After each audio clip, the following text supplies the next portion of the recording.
Good afternoon, everyone, and welcome to Mountain Harmony Gardening. I'm Kristen, and today I'm going to be giving you a review of these wonderful garden lights from Gardenreet.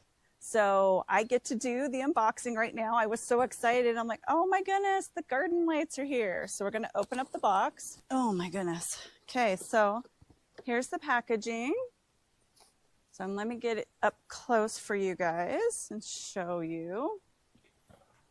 So there's the packaging. You can kind of see it's really nice. I'm going to open them up. Okay, so everything's wrapped in bubble wrap, so it's really well protected. Look at that. Look how pretty that is. That's the top of them, of course. Okay.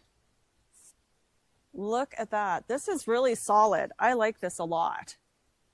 So there's the pole. Oh, right. Wow. I don't think I've ever seen a stake for a light this big before. And it's made out of really strong, tough plastic. And you can screw it in the top so you don't have to worry about it falling over like I have with other garden lights in the past.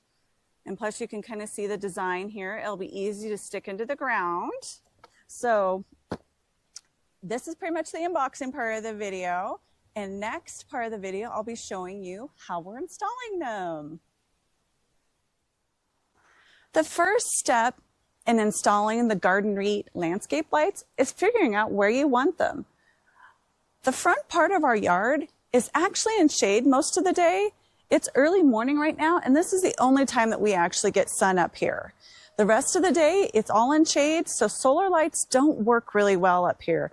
So that's why I'm excited to be installing the Gardenreet lights, because they are actually plugged in. We don't have to worry about the sun. So we decided that this part of the yard, since it's our shadiest, is where we want them.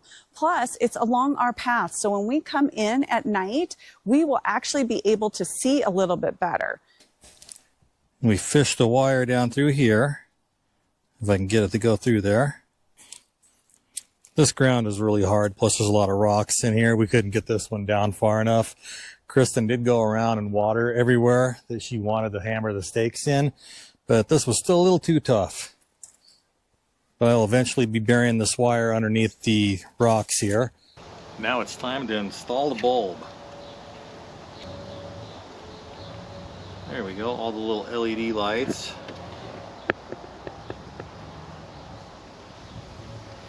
You just plug it in right here. These are solid brass, painted white on the bottom and then black on the top. They're really nice. They're sturdy, very sturdy. So I'll put this guy on here.